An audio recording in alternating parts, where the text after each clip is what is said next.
Hare Krishna, everyone. Welcome back to the daily readings of Srila Prabhupada's books, where we're all lamenting the departure of Vaisheshika Prabhu and waiting in separation until he comes back for his enlivening association.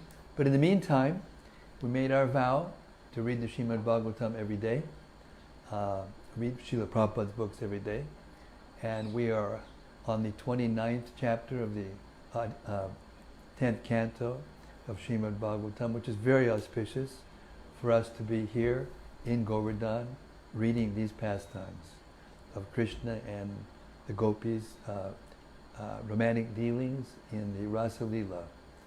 So this is our third attempt to record this section.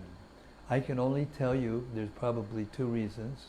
One is that my Saturn's transing right exactly over my rising sign, so it's just called the Sadhisati. It slows everything down.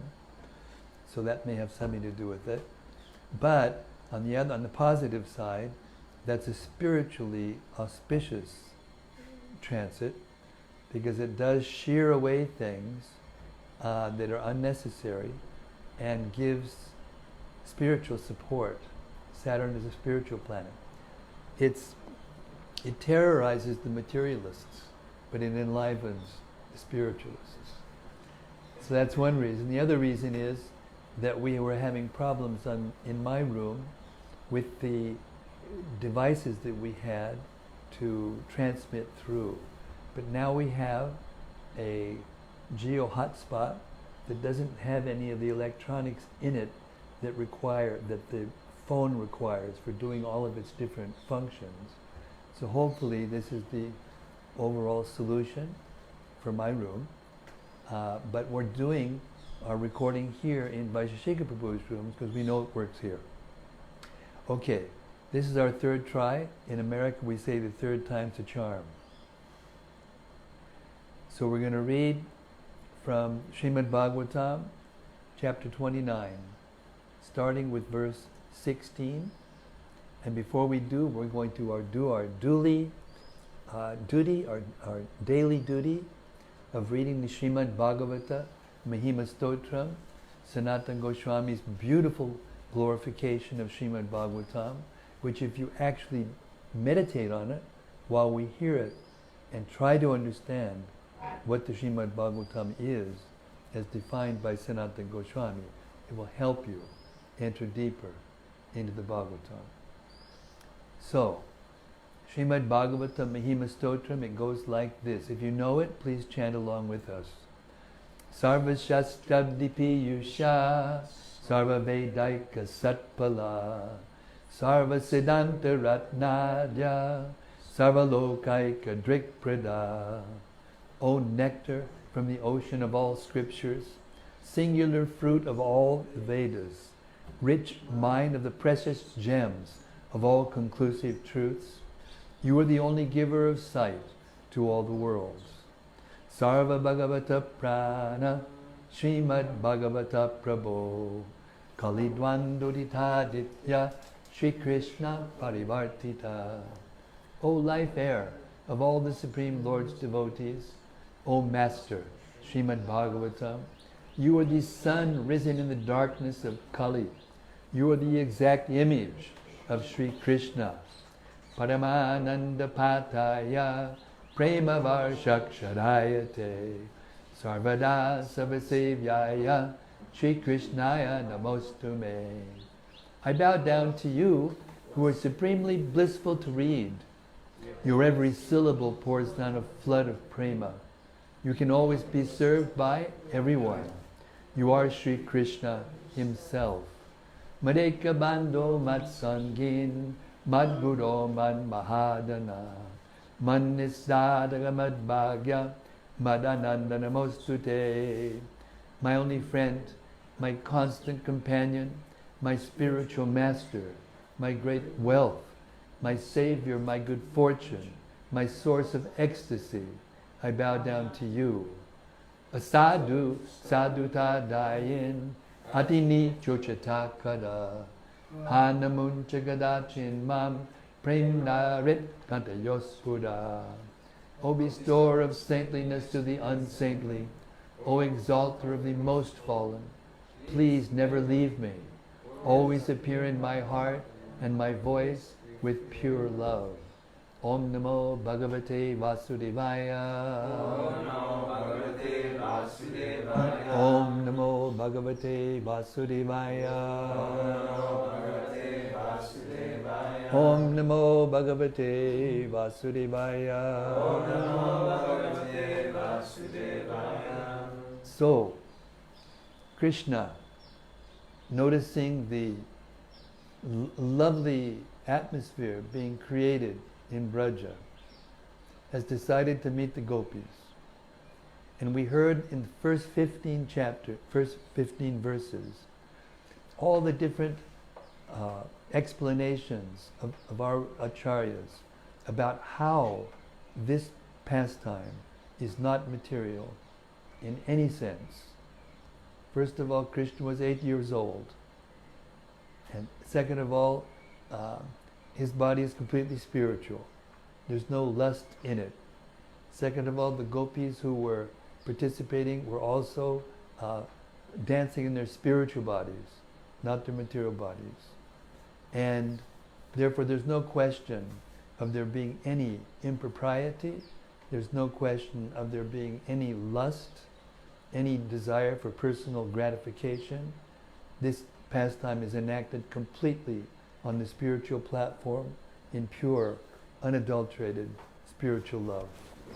And what we see here in this material world is simply a perverted reflection. So it may appear similar, but it has no connection, no similarities. So with that little introduction, we'll start with text 16, and hopefully we'll get through the whole reading today, and we won't have to remove from the site any other broadcasts.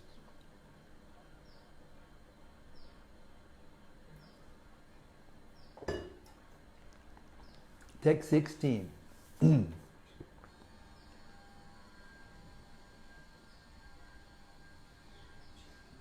We should turn this down a little bit. I'm not sure if it's going to... The one that's making the noise. Yeah. Yeah, that's better. That's better. Text 16.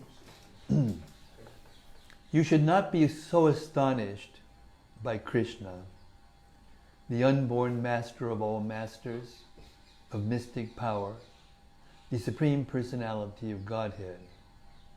After all, it is the Lord who liberates this world. Purport. Parikshit Maharaj should not have been so astonished that Lord Krishna's so-called romantic affairs are in fact meant to liberate the entire universe.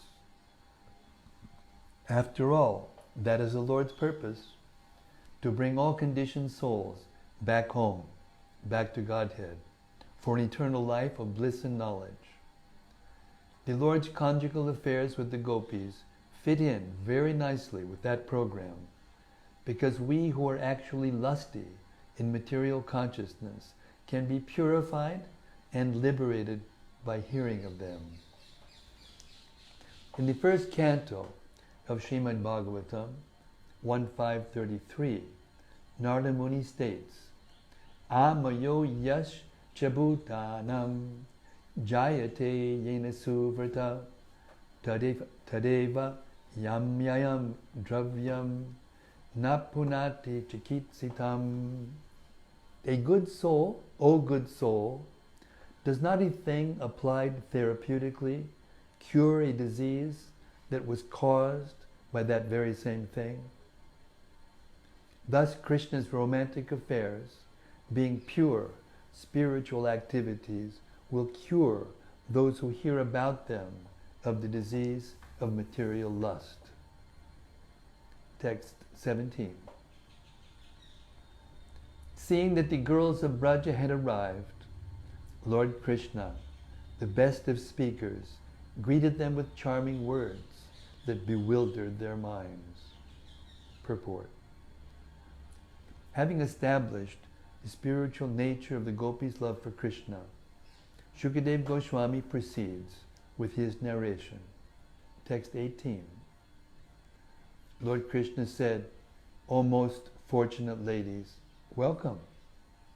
What may I do to please you? Is everything well in Vraja? Please tell me the reason for your coming here. Purport. Lord Krishna knew perfectly well why the gopis had come. In fact, he had called them with the romantic melodies of his flute. So Krishna was simply teasing the gopis by asking them, why have you come here so quickly? Is something wrong in town? Why have you come here anyway? What do you want? The gopis were Krishna's young lovers, and therefore these questions certainly bewildered them, for they had responded to Krishna's call with the simple mentality of enjoying conjugal love with him. Text 19. This night is quite frightening, and frightening creatures are lurking about. Return to Braja, slender-waisted girls. This is not a proper place for women. Purport. Srila Vishwanath Chakravarti Thakur has written the following charming commentary on this verse. The gopis thought, alas, alas, even after shattering our family responsibilities, our sobriety, and our shame, and enjoying us day after day, and after now dragging us here by the sound of his flute, he is asking us why we have come? As the gopis cast sidelong glances at one another, the Lord said, if you try to tell me that you have come to get night-blooming flowers to use in the worship of God, and that these flowers you are looking at with your sidelong glances, and it is these flowers you are looking at with your sidelong glances, I will have to reject your excuse as unacceptable, since neither the time, place, nor persons involved are appropriate. This is the Lord's meaning in the verse beginning Rajani. He might have said, even though there is abundant moonlight, this time of night is very fearsome, because many snakes, scorpions, and other dangerous creatures too small for you to see are lying beneath the creepers, roots, and twigs. Therefore, this time is unsuitable for gathering flowers. And not only the time, but also this place is unsuitable for you to gather flowers, because at night, terrible creatures such as tigers are abroad here. Therefore you should go back to Braja. But the gopis might object, let us just rest for a few minutes, and then we will go. Then the Lord might reply, women shouldn't remain in this kind of place. In other words, because of the time and place, it is wrong for persons like yourselves to stay here even for a moment. Furthermore, by the word Summum,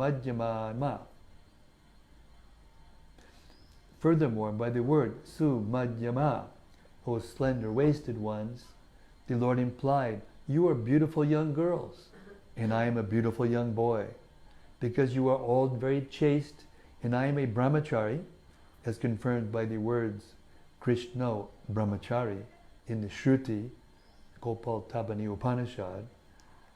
There shouldn't be no fault in our being in the same place. Nonetheless, the mind can never be trusted, neither yours nor my own.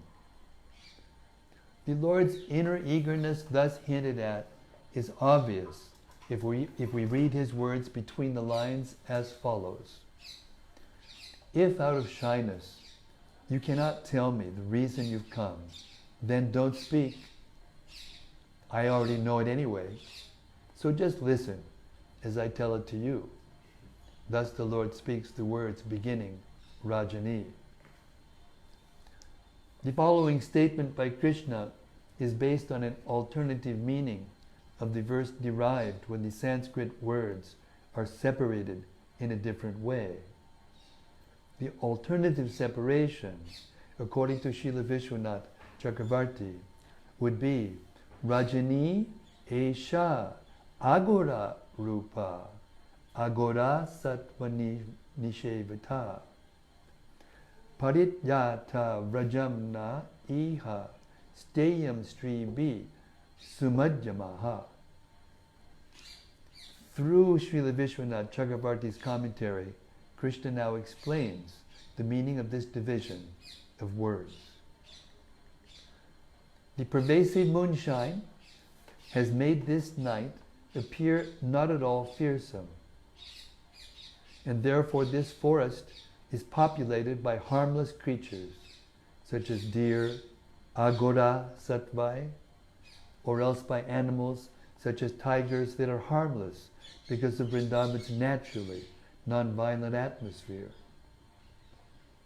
Consequently, this night should not frighten you, or else Krishna may have meant you should not be afraid of your own husbands and other relatives, because the night, being populated by fearsome animals, they will not come near this place. Therefore, please do not go back to Braja. Parityata vrajamna. But stay here in my company. Ihasteyam. The gopis may ask the Lord, how are you staying here? The gopis may ask the Lord, how are you staying here? The Lord answers, with women. But are you satisfied to keep just any women in your company? The Lord replies to this with the word Sumajyama, meaning only women who are young and beautiful, who have slender waists, namely yourselves, should stay here with me and not others. Thus we can appreciate that Krishna's statements are full of considerate as well as neglectful sentiments. Krishna's words are certainly brilliant because according to the rules of Sanskrit grammar, they may be understood in either of two opposite ways. In the first case, as translated above, Lord Krishna continues to tease the gopis by telling them the night is dangerous and inauspicious and that they should go home. But Krishna is simultaneously saying exactly the opposite, namely that there is absolutely no reason for the gopis to fear coming to the Lord, and that the night is quite auspicious, and that the girls should under no circumstances go back home.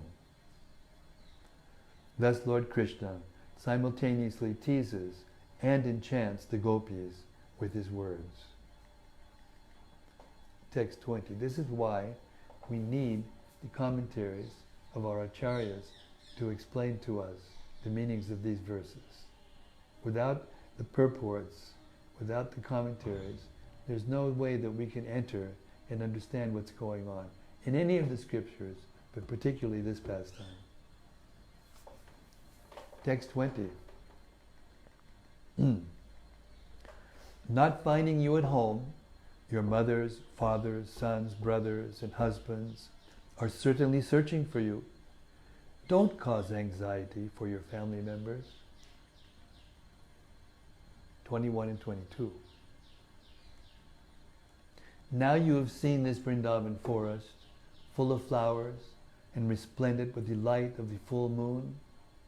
You have seen the beauty of the trees, with their leaves trembling in the gentle breeze coming from the Yamuna. So now go back to the cowherd village. Don't delay. O chaste ladies, serve your husbands and give milk to your crying babies and calves.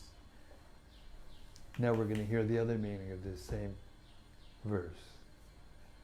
Purport. Srila Vishwanath Chakravarti Thakur further explains text 22 as follows. Lord Krishna says, therefore, don't wait a long time before going, but go immediately. The word satihi means that the gopis are loyal to their husbands, Therefore, Krishna indicates that the gopis should serve their husbands so the latter can accomplish their religious duties, and that the gopis should also be considered worshipable because of their chastity. All this Krishna says to the gopis who were married. And now to the unmarried girls, he says, the calves are crying, so see to it that they get milk. To the Munichari gopis, he says, your babies are crying, so feed them milk. Srila Vishwanath Chakravarti Thakur further reveals the hidden meaning of these two verses as follows. In text 21, Krishna might have said, this Vrindavan is the very best of places, and moreover, this is a full moon night. Furthermore, we have the Yamuna on all sides, and there are cool, gentle, fragrant breezes blowing. These are all transcendental opulences that stimulate loving exchanges. And since I am also here as the foremost ecstatic opulence, the object of love, let us now test how much expertise you can show in relishing rasas. In text 22, he means to say, thus for a long time, for the duration of this night, don't leave, but rather stay here and enjoy with me. Don't go serve your husbands and gentle women, your mothers-in-law, and so forth. It would not be fitting for you to waste such beauty and youth, which are gifts of the Creator. Nor should you milk the cows or give milk to the calves and babies. What you do, who are so full of ecstatic attraction for me, what do you, who are so full of ecstatic attraction for me, have to do with all these affairs? Srila Vishwanath Chakravarti Thakur also explains that the gopis could not really be sure exactly what Krishna was doing, whether he was merely joking, inviting them to stay, or instructing them to return home. Thus, as Krishna spoke about the beauty of the forest, the gopis felt embarrassed and bewildered and looked upward at the trees. And as he spoke about the Yamuna, they looked all around at the river. Their absolute purity and simplicity, along with their absolute devotion to Lord Krishna in the conjugal mood, created the most beautiful pastimes ever exhibited in this universe. Text 23. On the other hand, perhaps you have come here out of your great love for me, which has taken control of your hearts. This is, of course, quite commendable on your part, since all entities possess natural affection for me. 24. The highest religious duty for a woman is to sincerely serve her husband, behave well toward her husband's family, and take good care of her children. Purport. Srila Jiva Goswami astutely points out here that the gopis' real eternal husband is Lord Krishna, not their so-called husbands at home, who falsely consider the gopis their property. Thus, a strict interpretation of the word amayaya, without illusion, reveals that the supreme religious duty for the gopis is to serve Sri Krishna, their real lover. 25. Women who desire a good destination in the next life should never abandon a husband who has not fallen from his religious standards, even if he is obnoxious, unfortunate, old, unintelligent, sickly, or poor. Purport. Srila Vishwanath Chakravarti quotes a similar statement from Smriti Shastra. Patim tvapatitam bhajet. One should serve a master who is not fallen. Sometimes the foolish argument is given that even if a husband falls down from spiritual principles, his wife should continue to follow him since he is her guru. In fact, since Krishna consciousness cannot be subordinated by any other religious principle, a guru who engages his follower in materialistic, sinful activities loses his status as a guru. Srila Prabhupada stated that the system of monarchy collapsed in Europe because the monarchs abused and exploited their position. Similarly, in the Western world, men have abused and exploited women, and now there is a popular movement in which women reject the authority of their husbands. Ideally, men should be staunch in spiritual life and give pure, sincere guidance to the women under their care. The Gopis, of course, being on the highest platform of spiritual perfection, were transcendental to all positive and negative religious considerations. In other words, they were the eternal lovers of the absolute truth. 26. Keep an eye on this, by the way. Keep a close eye on it, okay? Translation.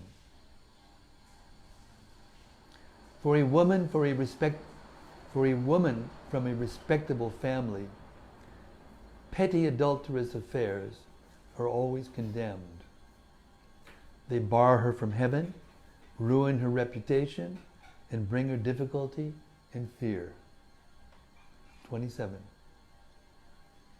Transcendental love for me arises from the devotional processes of hearing about me, seeing my deity form, meditating on me, and faithfully chanting my glories. The same result is not achieved by mere physical proximity. So please go back to your homes. Purport. Lord Krishna is certainly presenting formidable arguments. 26. Is that 28? Shukadeva Goswami said, hearing these unpleasant words spoken by Govinda, the gopis became morose. Their great hopes were frustrated, and they felt insurmountable anxiety. Purport. The gopis did not know what to do. They considered falling at Krishna's feet and crying for his mercy, or perhaps remaining aloof and going back to their homes. But they could do neither of these things, and so felt great anxiety. 29. Their heads hanging down and their heavy, sorrowful breathing drying up, their reddened lips, their heads hanging down and their heavy, sorrowful breathing drying up their reddened lips, the gopis scratched the ground with their toes. Tears flowed from their eyes, carrying the cudgel and washing away the vermilion smeared on their breasts. Thus they stood, silently bearing the burden of their unhappiness. Purport. The gopis felt, if Krishna had not been conquered by our love, then our love must not be genuine. And if we cannot properly love Krishna, what is the use of our lives? Their reddish lips were drying up because of the hot breathing that arose from their unhappiness. When the hot sun dries ripe red bimba fruits, dark spots appear on them and they grow soft. The beautiful lips of the gopis similarly changed in appearance. They stood silently before Krishna, unable to speak. 30. Although Krishna was their beloved, and although they had abandoned all other objects of desire for his sake, he had been speaking to them unfavorably. Nonetheless, they remained unflinching in their attachment to him. Stopping their crying, they wiped their eyes and began to speak, their voices stammering with agitation. Purport. The gopis now replied to Sri Krishna, their voices choking up with anger caused by their intense love for him and their unwillingness to give him up. They would not allow him to reject them. 31. The beautiful Gopis said, O powerful one, you should not speak in this cruel way. Do not reject us, who have renounced all material enjoyment to render devotional service to your lotus feet. Reciprocate with us, O stubborn one, just as the primeval Lord, Sri Narayana, reciprocates with his devotees in their endeavors for liberation. 32. Our dear Krishna, as an expert in religion, you have advised us that the proper religious duty for women is to faithfully serve their husbands, children, and other relatives. We agree that this principle is valid, but actually, this service should be rendered to you. After all, O Lord, you are the dearmost friend of all embodied beings. You are their most intimate relative, and indeed, their very self. Purport. Sri Krishna is the soul of all souls, their dearmost friend and well-wisher. As stated in the 11th canto of the Bhagavatam, 11.541, Devarshi bhutapta niram pitrinam nakinkaro nayam rini charajan sarvatmana yak sharanam sharanyam gato mukundam parihrityakartam. O King, one who has given up all material duties and has taken full shelter of the lotus feet of Mukunda, who offers shelters to all, is not indebted to the demigods, great sages, ordinary living beings, relatives, friends, mankind, or even one's forefathers who have passed away. Since all such classes of living entities are parts and parcel of the Supreme Lord, one who has surrendered to the Lord's service has no need to serve such persons separately. Authority descends from the author of all existence. Let's read that again. Authority descends from the author of all existence, the Supreme Lord. Natural figures of authority, such as husbands, mothers, government leaders, and sages, gain their power and authority from the Supreme Lord, and should thus represent the absolute truth to those who follow them. If one wholeheartedly engages in loving service to the original, supreme truth, one need not indirectly serve the absolute truth through the above-mentioned secondary authorities. Even a soul surrendered to God, however, continues to serve the spiritual master, who is a direct, not an indirect, representative of the Supreme Lord. A bona fide acharya, or spiritual master, is the transparent medium leading the disciple to the lotus feet of Krishna. All indirect authorities become obsolete when one is directly in touch with the absolute truth. The Gopis wanted to explain this basic point to Krishna, and some of the bolder young girls among them attempted to defeat Sri Krishna with his own statements, as exemplified in this verse. Text 33. Expert transcendentalists always direct their affection toward you, because they recognize you as their true self and eternal beloved. What use do we have for these husbands, children, and relatives of ours who simply give us trouble? Therefore, O Supreme Controller, grant us your mercy. O Lotus-eyed One, please, do not cut down our long-cherished hope to have your association. Text 34. Until today, our minds were absorbed in household affairs, but you easily stole both our minds and our hands away from our housework.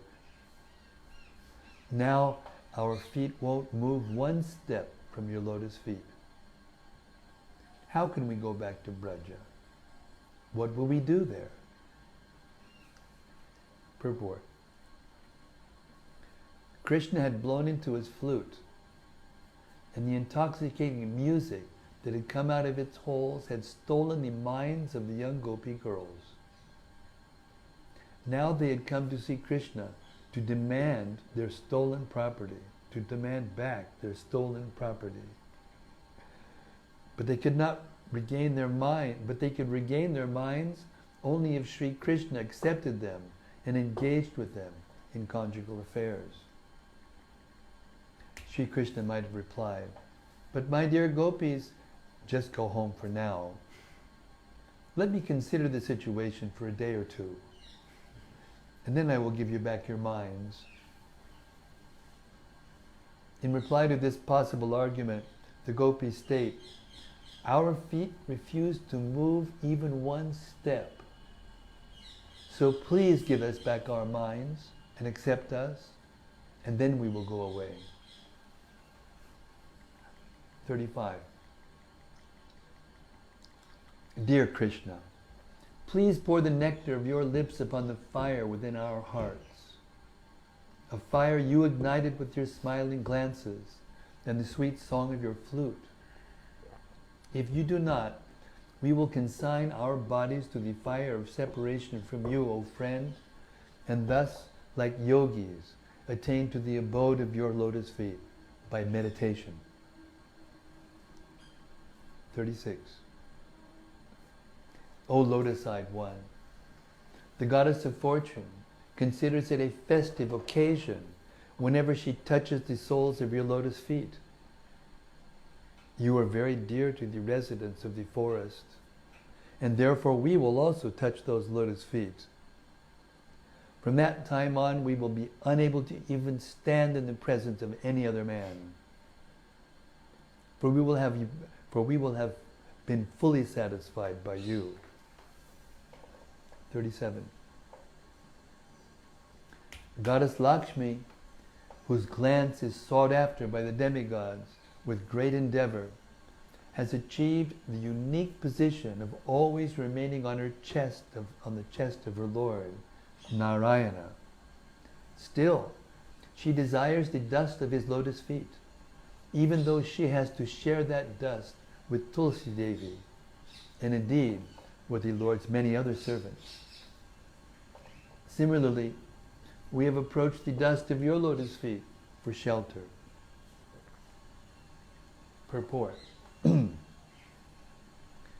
Gopis here point out that the dust of the Lord's feet is so ecstatic and enlivening that the goddess of fortune wants to abandon her unique position on his chest to share with many other devotees a position at his feet. Thus the Gopis urge Lord Krishna not to be guilty of a double standard. Since the Lord gave the goddess of fortune a place on his chest and also allowed her to seek the dust of his lotus feet, Krishna should certainly give the same opportunity to his most loving devotees, the Gopis. After all, the Gopis plead, seeking the dust of your lotus feet is perfectly justified, and you should encourage us in this endeavor and not try to send us away. 38. Therefore, O vanquisher of all distress, please show us mercy. To approach your lotus feet, we abandon our families and homes. We have no desire other than to serve you. Our hearts are burning with intense desires generated by your beautiful smiling glances. O jewel among men, please make us your maidservants. Purport. When Sri Krishna was born, the sage Garga predicted that he would manifest all the opulences of the Supreme Lord, Narayana. The Gopis now appeal to the Lord to fulfill this prediction by being merciful and granting them direct service. just as Lord Narayana awards direct service to his loving devotees. The Gopis emphasize that they did not give up their families and homes with the hope of securing a higher pleasure from Krishna. They are simply begging for service.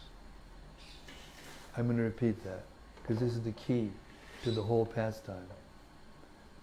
The Gopis emphasize that they did not give up their families and homes with the hope of securing a higher pleasure from Krishna.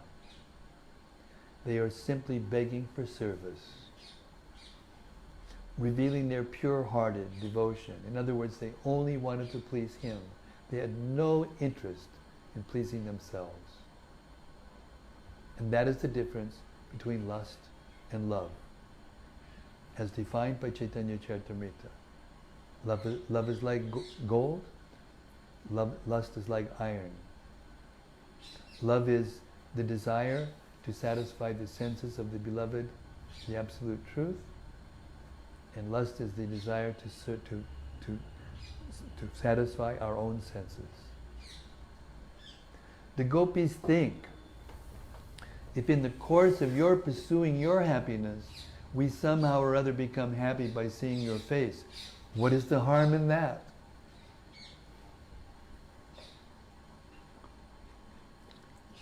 Srila Vishwanath Chakravarti comments on the words Purusha Bhushana, O jewel among men. The Thakur states that the Gopis meant to say, O jewel of all males, please decorate our golden bodies with the dark blue gems of your limbs. 39.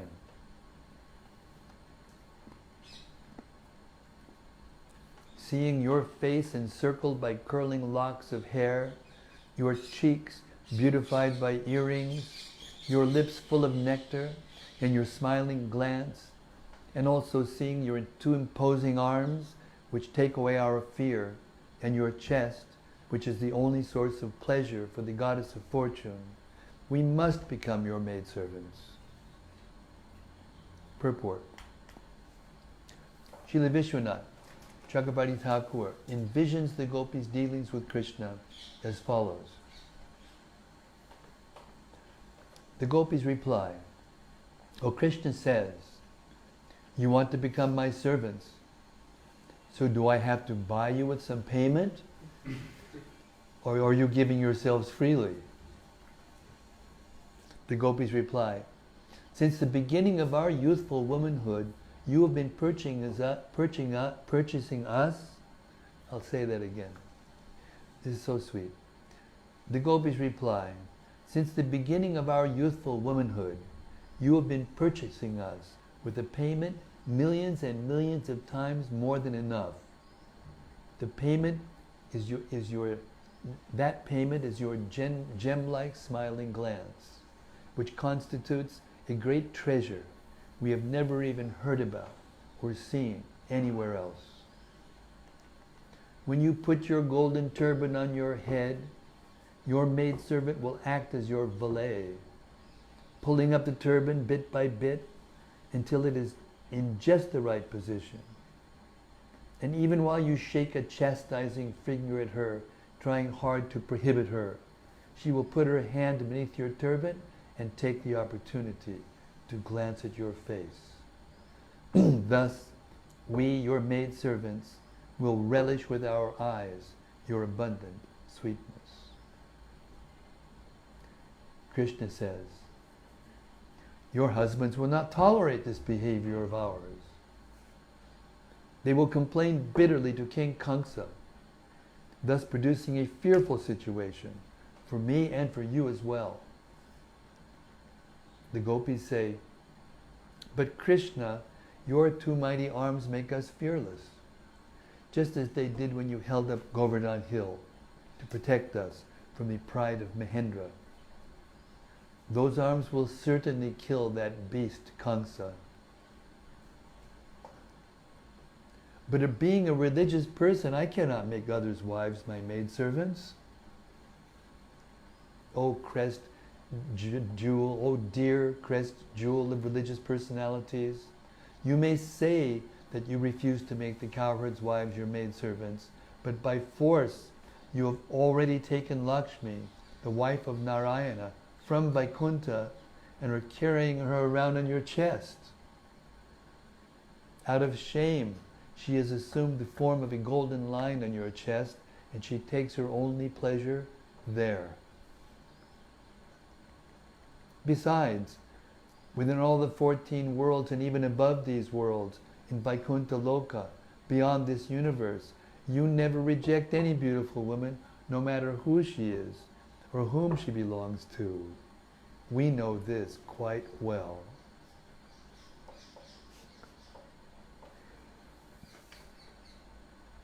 "40.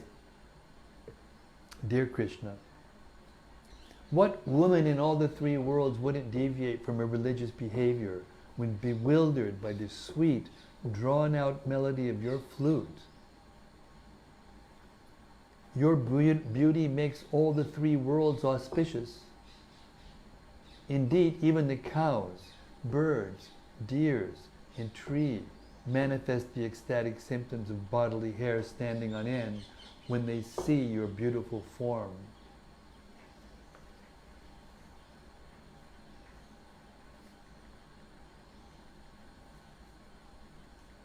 Clearly you have taken birth in this world to relieve the fear and distress of the people of Braja. Just as the Supreme Personality of Godhead, the primeval Lord, protects the domain of the demigods. Therefore, O friend of the distressed, kindly place your lotus hand on your maidservants' heads and burning breasts. 42. Shukadeva Goswami said, smiling upon hearing these despondent words from the Gopis, Lord Krishna, the supreme master of all masters of mystic yoga, mercifully enjoyed with them, although he is self-satisfied. 43. Among the assembled Gopis, the infallible Lord Krishna appeared just like the moon surrounded by stars. He whose activities are so magnanimous made their faces blossom with his affectionate glances, and his broad smiles revealed the effulgence of his jasmine bud-like teeth. Purport. The word achyuta here indicates that Lord Krishna did not fail to give pleasure to each and every gopi in the nocturnal assembly. Text 44. As the gopis sang his praises, see, that statement is meant to kind of bring us back down to earth in case our minds are going to some kind of romantic place, by telling this, that he's enjoying with each gopi all at one time. Simultaneously, all of them are being satisfied as if he's being with them alone. And this fact alone puts this pastime on in a place that no other pastime can compare to, and that no other relationship in the material world can compare to. So in this way, very, very carefully, Shukadeva Goswami is explaining Krishna's activities with the gopis to Maharaj Parikshit in front of all the assembled sages, some of whom are not pure devotees of Krishna. Some of whom are thinking, wait a second, how is that, what? And in this way, every once in a while, he says something to make it crystal clear that these activities are not ordinary activities of boys and girls, and should not be imitated in any way, shape or form in this material world with material bodies. And in this way, if you hear this pastime properly, the lust that is there in everybody's material body, even Lord Brahma sometimes has a difficulty, it will be purified. This is the only thing, the Bhagavatam is the only thing that can purify lust from our senses and hearts. Therefore we need to hear with that understanding and with that mood, and then it will be effective. The fact that the end of this five chapter pastime, the fact that it ends with the idea that this pastime can remove the lust from the heart means that you don't necessarily have to be completely free from lust to be able to hear it, because it is actually the means for removing lust from the heart. But it does mean, as the instructions of our previous acharyas explain to us in no uncertain terms, that if you hear these pastimes and you begin to feel yourself feeling lust, then stop. This is the safest environment and the safest way to hear these pastimes without going through that contamination. In Govardhan, in this place, together, all hearing it submissively from someone who's heard it, from someone who's heard it, from someone who's heard it, directly from Chaitanya Mahaprabhu. This is the highest method of serving Krishna, of developing love for Krishna, is to hear with feelings of separation about Krishna. And not just this pastime, because there are professional reciters, because it's so similar to the activities of boys and girls that are so attractive, the most attractive activity in the material world, that they go right there and they stay there, they don't talk about anything else, and they all become bewildered together. The test of whether or not you're hearing properly is, as you become attached to Krishna, you will become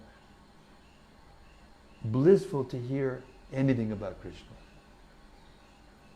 Your mind will be attracted to anything you hear about Krishna.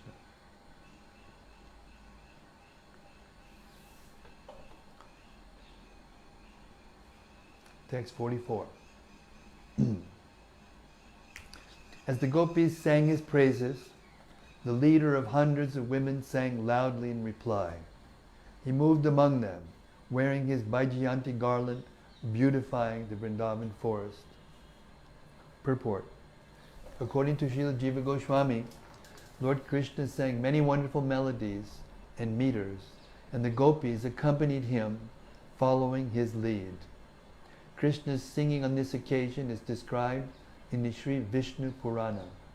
Krishna Sharach Chandamasam Kamodim Kamodakaram Jagao Gopi Janas Tvekam Krishna Nama Punapanaha.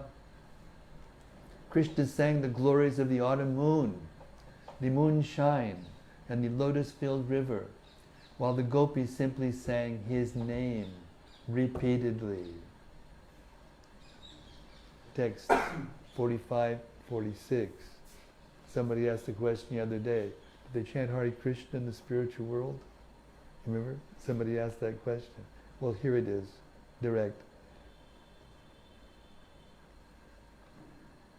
45, 46.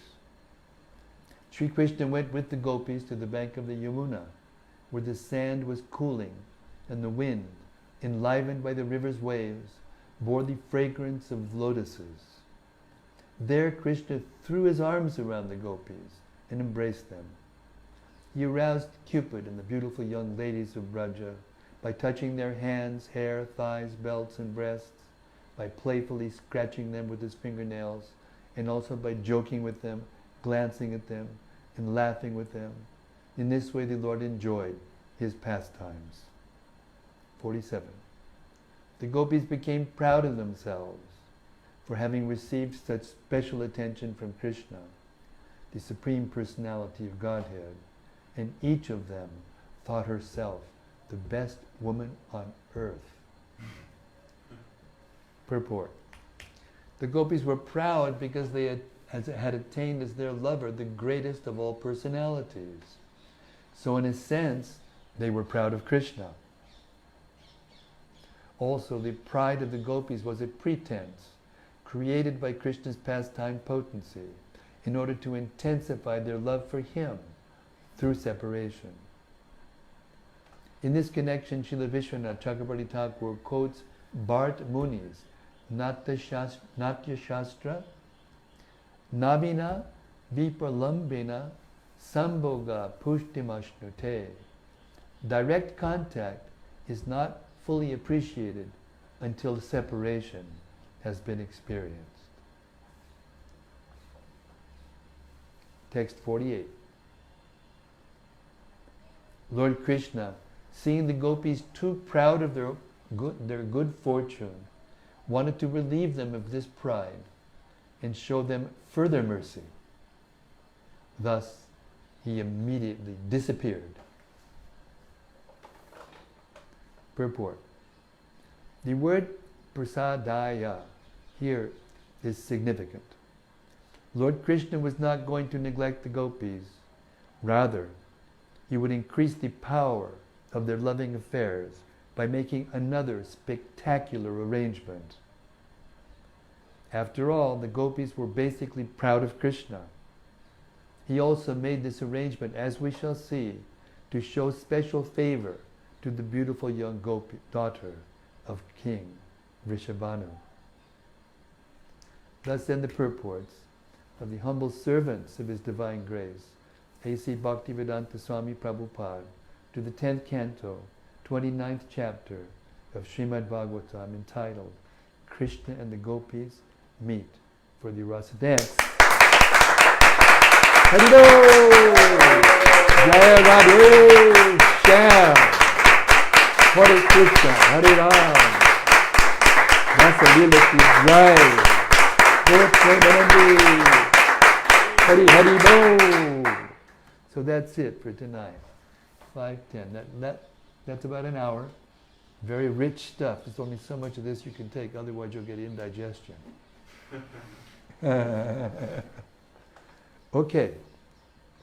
Now, we have our second. This setup has a, what is it called? Open mic system. We have another mic that's long enough to go anywhere in the room. So anyone who has reflections, anything that stuck out in your mind that you heard, that you want to discuss further, doubts, any questions, whatever, we will try to bring them out and answer them as best we can and discuss them as best we can. This is the process. Hearing and chanting the glories of the Lord and His devotees. Yes, Raman. Yes, Indranuja. Indranuja Thank you. Lives in Japan. Hare Krishna. Thank you so much, Maharaj. And his better half is one of the best book distributors in the history of the movement. Gopi Gita. Gita Govinda. Gita Govinda, sorry. I really appreciated the introduction you gave to us before the reading. It kind of just prepared us for the amazing narration which you just gave us in this most amazing place and the most amazing month. One of the reasons I did it is because it's been 1, 2, 3, 4, so many days since we heard those first 15 chapters. Verses. And those 15 verses are very, very important, to set the scene and to establish the right mentality before we hear these, last verses of this chapter. But yes, thank you. That was the intention. So, from your introduction that you gave, it's in the material world, it's like a lady asks a gentleman, "Oh, would you like to go dancing at the club?" It's just like, okay, let's go. But this was it's like, oh, Krishna, can we just dance with you? It wasn't like that. It was extremely. They had to go through so much discussions, and I was wondering if you could just further elaborate. Well, this is the reality. This is the prototype relationship. It's called Adi Rasa. It's the Adi Rasa. Adi means beginning or source of all other rasas. So what we see in the material world is a perversion of this. So when you look in the mirror and you see your form, right? And it looks like you, but you raise your right arm and the left hand raises in the mirror. It's just turned backwards. It's backwards. In the ambulance, they write ambulance backwards on the front of the ambulance, so the people looking at the mirror can see it written properly, so they can understand what it is. And if you move away from the mirror, then the form in the mirror goes away. So these are the principles of reflection that make what we do here the same things we do here, boys and girls together or whatever, to try to intensify the feelings of the other person, or to get a rise out of them so that they will feel better or whatever, or to see a little variety and to excite the relationship and all these things. But the source of all of it is the rasa dance. The source of all these things. The source of music. The source of art. Everything is coming, actually, from the adi rasa. The taste of anything that you can do in the spiritual or the material world is coming from the rasa lila. So therefore we shouldn't be, there was one verse that said, we shouldn't be surprised to see this, to see how Krishna is speaking these contradicting words. We try sometimes in the material world, so you see a movie, so many movies about these things, but sometimes they end in ghastly, horrible, end games, where they, kill each other, or they maim each other, or because it's all based on desire and lust and horrible, destructive feelings. But the real feelings are there in the spiritual world. Therefore, it's meant to awaken our taste for the real thing.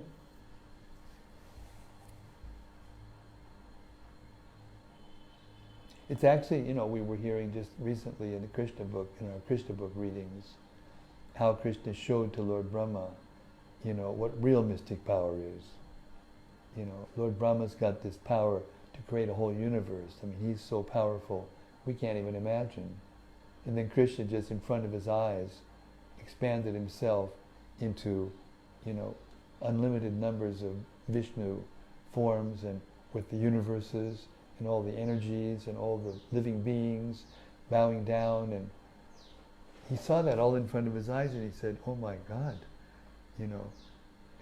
I can only create one universe, and he's creating, so many in front of my eyes right now. I can't handle this. This is a little cowherd boy. I can't handle this. And then he just almost fainted. And then Krishna showed him, just pulled the curtain, the curtain of Maya, Yoga Maya, from him, so that he can see what was actually happening again. So it's a very deep thing, was that the point I'm trying to make.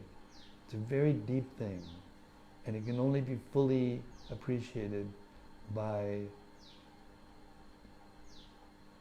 serious devotional service, serious cultivation of practice, cultivation of seeing the world through the eyes of transcendental knowledge, being able to see the soul, not that your eyes see little chisps in everybody's hearts physically, but by knowledge. At the end of 13th chapter of the Bhagavad Gita, it describes that one who can actually see through knowledge that the soul is different than the body, and that both the soul and the body belong to Krishna, then we don't make the mistake of trying to place our hopes in a temporary bag of you-know-what, And then the more attached you get to them, whoever they are, whatever body it is, they leave and you become more disappointed. But here we see the reality. Krishna left to make them feel so desirous of being with him that when he did come back and finally have the Rasa dance, it was just beyond, above and beyond anything that they could imagine. And another thing to realize is that there's no time and space in the spiritual world. Every time this happens, it's the first time. And in the material world, we try to make different kinds of arrangements to make it nice again, because it gets boring over time. Familiarity breeds contempt, etc., etc. But these kinds of things don't happen in the spiritual world. So when you read these things and actually understand them for what they are, and you can see that there is no need to be disappointed, there is no need to be bewildered, that if you give yourself to Krishna completely, like the Gopis give them completely, themselves completely, with no desire for yourself, just to please him, whether you're a gopi or a cowherd boy or a calf or whatever in the spiritual world, then you will taste the highest relationship for you. And all of those tastes are coming from this pastime.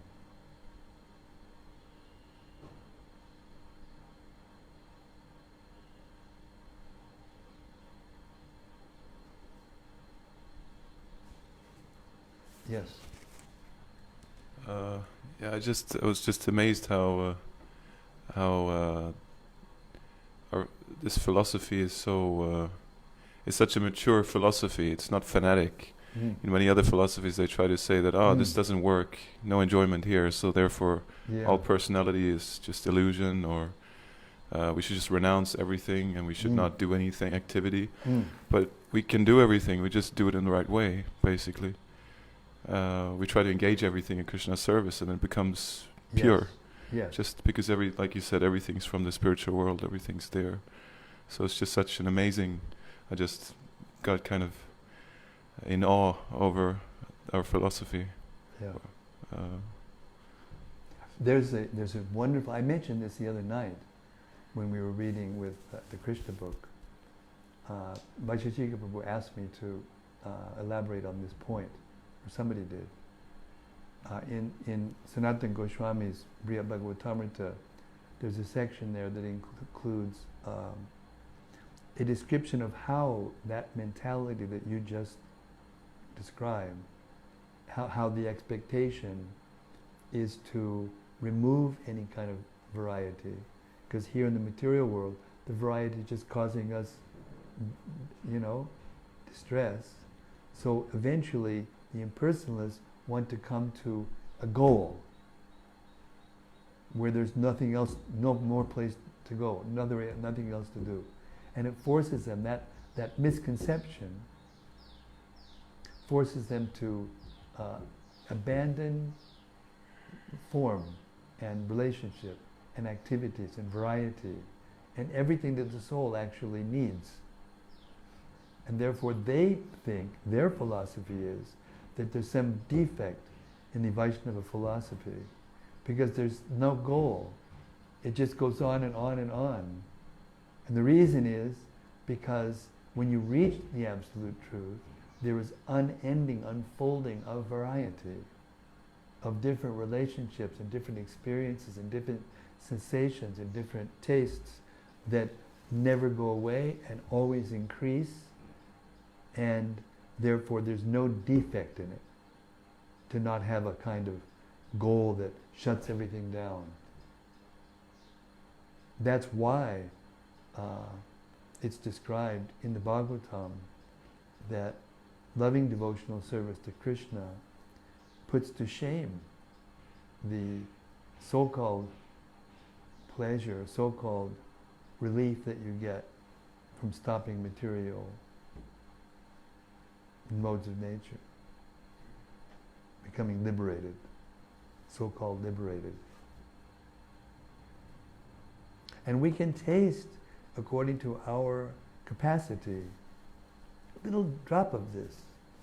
Just a little drop of this in a kirtan, or in an experience where we hear in Kartik and Vrindavan, hearing about these elevated topics, maybe even a little over our head, at least in my case, it's way over my head. What to speak of, I'm trying to talk about it to you, it's ludicrous. But there's this taste that is there, it's real, it can't be dismissed. If we dismiss it, then that's also wrong. Therefore, go on hearing Srimad-Bhagavatam as we hear practically every page in the Krishna book.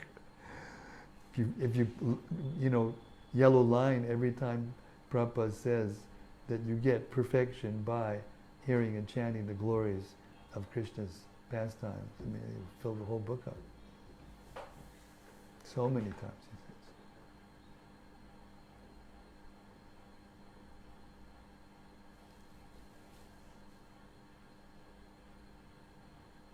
Who else? What else? Keep it going. Yes, just.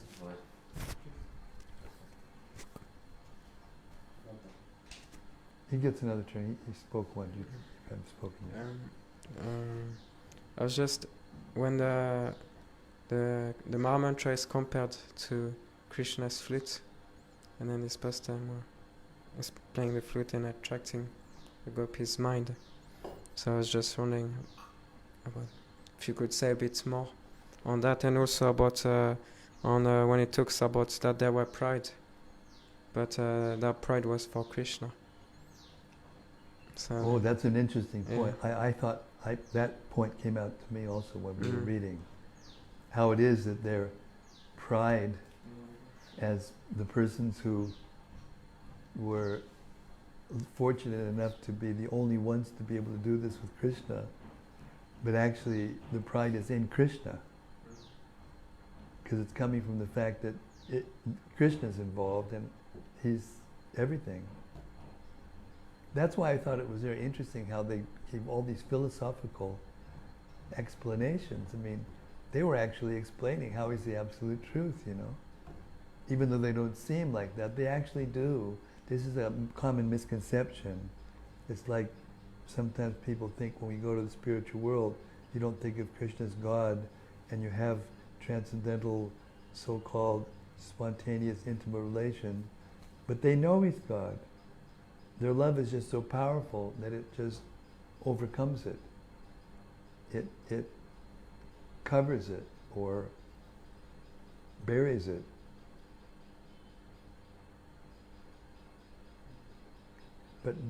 So that's one thing. The thing is that they actually understand how special he is and how great he is. And what was the other point? The other one just reminded me about the Mahamantra, which is compared to... a flute. Yes. Yeah, well, I was thinking, the other thing is, I believe it may have been Raghunath Das Goswami or Gopal Guru, Swarup Damodar, and I don't remember exactly where this is coming from, but it's coming from one of our acharyas.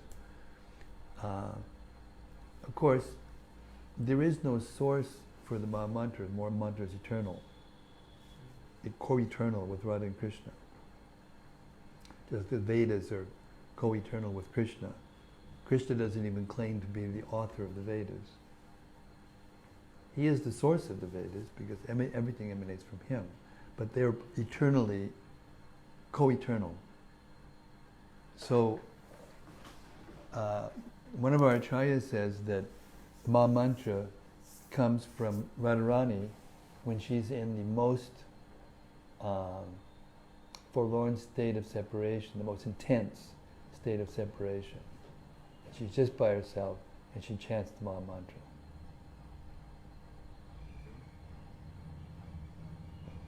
That's one explanation. Another explanation is that the Mahamantra comes from, the sound of the Mahamantra comes from the flute.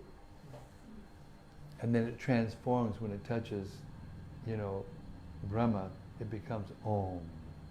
Therefore sometimes Prabhupada said that Om is contained within the Hare Krishna Maha Mantra.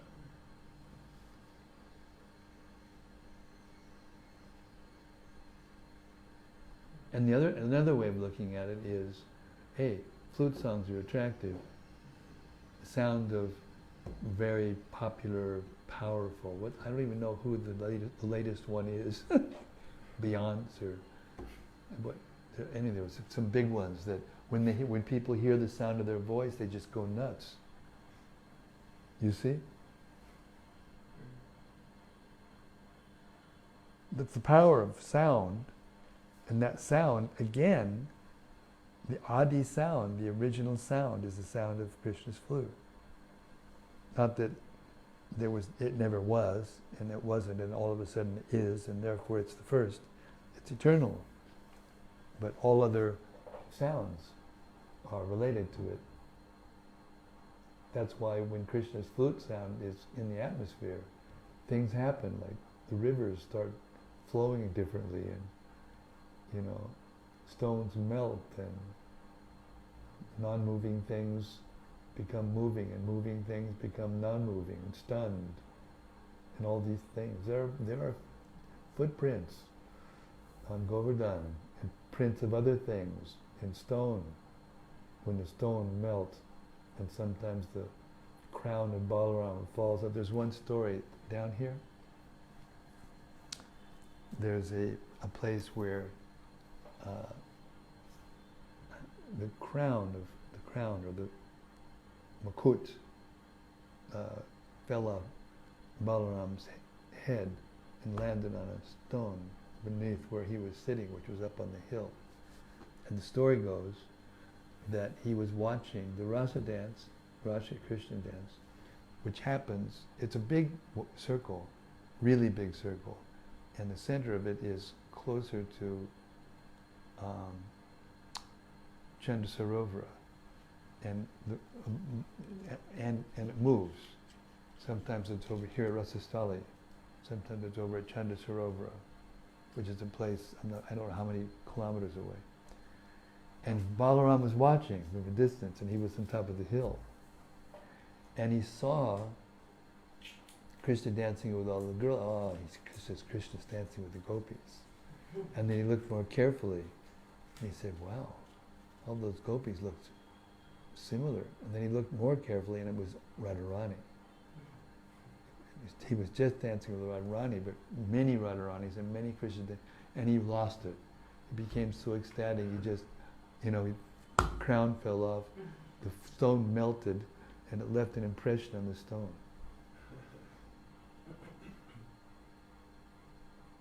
It's a name for it, I can't remember, Mukut something or other.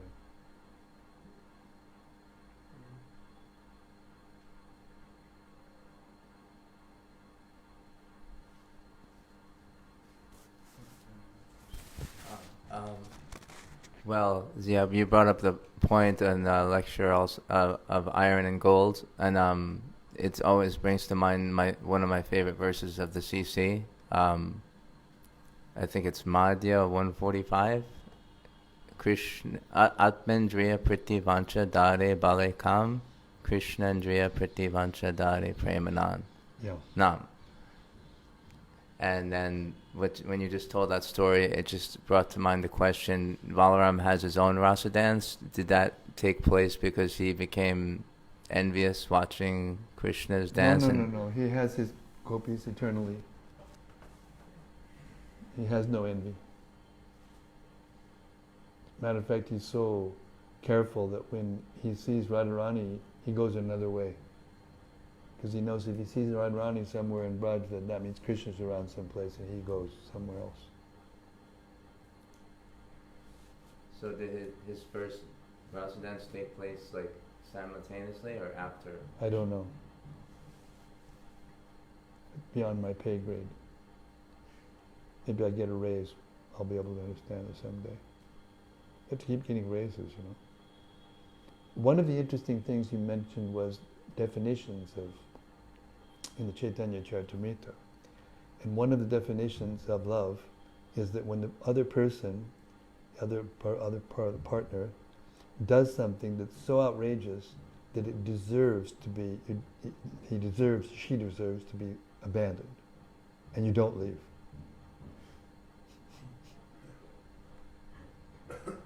That's another aspect of what we saw in this pastime we heard today. Krishna was saying things that were so outrageous, any girl would have just, all right, I'll just go. If you're not going to like me, then I'm just going to leave, But they can't, because they're totally in love, and there's nothing, in them for their own sake. Nothing. That's why it's so hard to understand this pastime. It's the most difficult pastime to understand. Because the material pleasure of sex, of romantic affairs, is the topmost pleasure in the material world. But because it's a reflection, it's the most debased in the spiritual world. I mean in the material world, but in the spiritual world it's the most elevated. That is not possible to understand. Only by getting special mercy of Radharani and the Gopis and the residents of Braja can you understand that. And it only comes from complete surrender in loving devotional service. Pleasing Krishna in a way that's most pleasing to him. And that means preaching. That means sharing this nectar. That's how you can get it.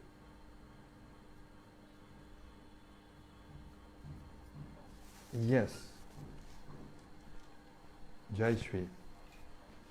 It's not directly related.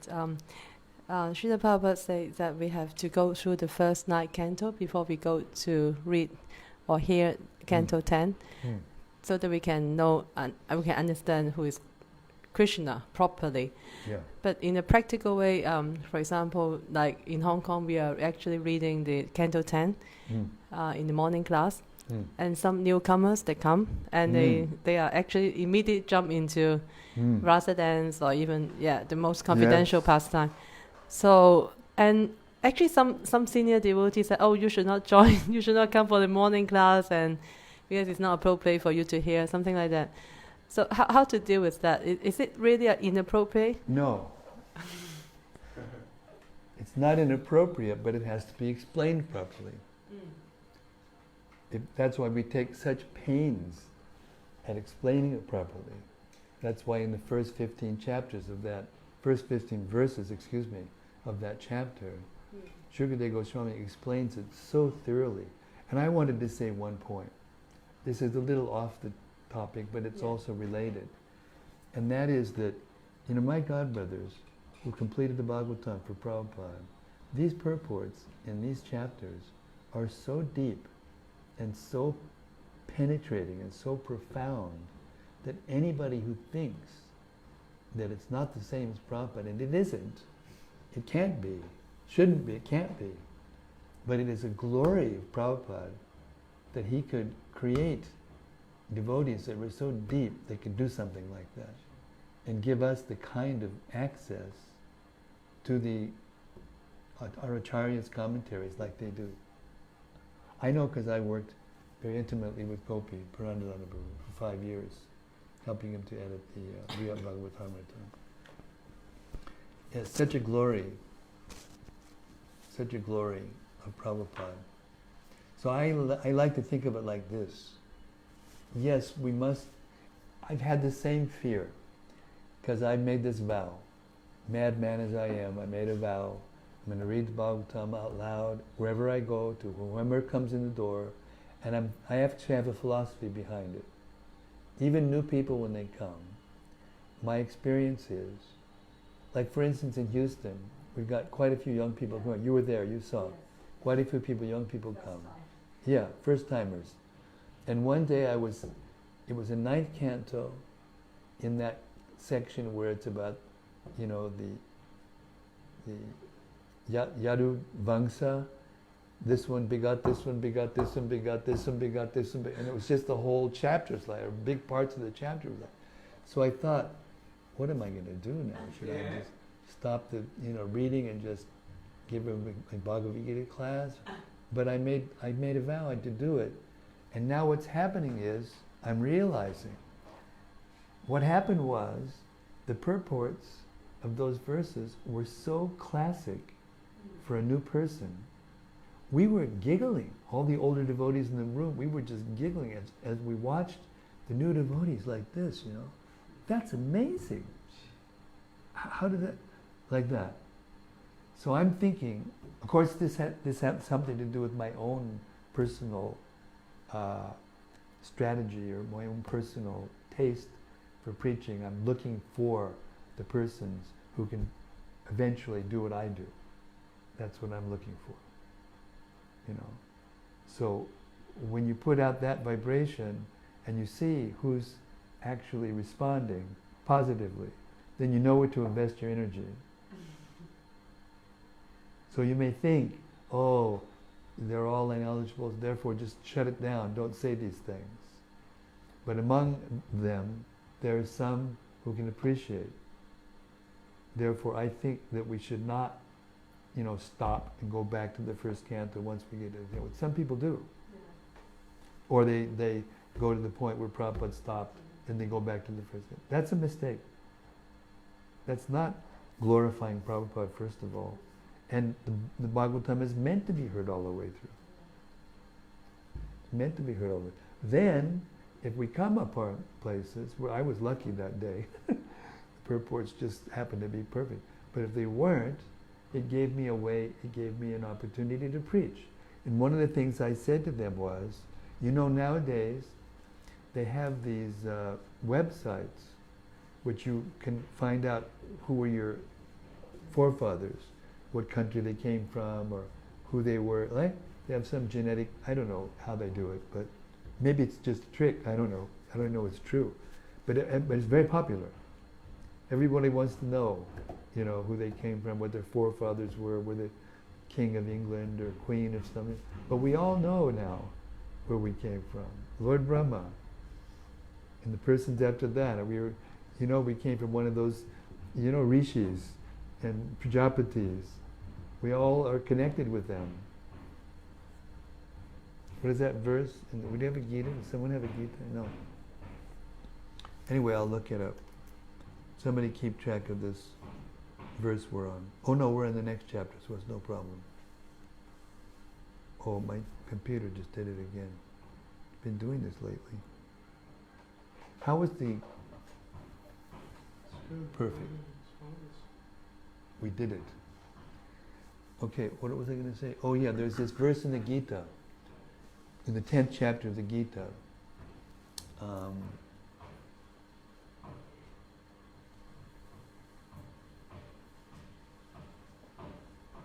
It's toward the beginning.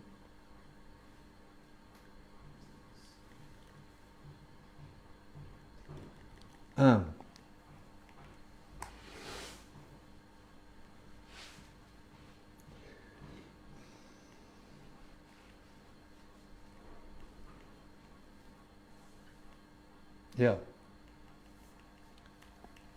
Maharshayat saptapurve chatvaro manavastata madbhava manasa jata yesham loka ima prajaha. The 7 great sages, and before them, the 4 other great sages, and the manus, progenitors of mankind, come from me, born from my mind. And all living beings populating the various planets descend from them. So I brought this verse out to answer that, to make it more interesting to them. And they all immediately took it. So it depends on how we address their doubts, how we explain these things in the Bhagavatam. But ultimately I find that Prabhupada's purports does it all. That's my realization. I'm going to stop now. Don't mind, I have to move on personally because I'm getting urges that I have to go and answer. So thank you so much. Thank you everyone out in there in cyberspace. I don't know if anybody's there even. Yeah. 6 people. There were 7 there. 7? That's not bad. All things considered. Martin Manjoy said that the sound quality was excellent. Oh, finally we did it. Now we know how to do this. We can just we got the geo hotspot. We were right about this. That if the hotspot doesn't have all the other electronics going through to do the phone, then it's stronger and clearer. So I'm going now. Srimad-Bhagavatam ki jai. Vrat ki jai. Vaisheshika Prabhu ki jai. Feelings of separation from the devotee ki jai. Gaur Premanandi Haribola. Shri Shri Radha Krishna Rasa Leela ki jai. Gaur Premanandi Haribola. See you tomorrow night. Hare Krishna. See you tomorrow night at 4 o'clock. And we're just holding our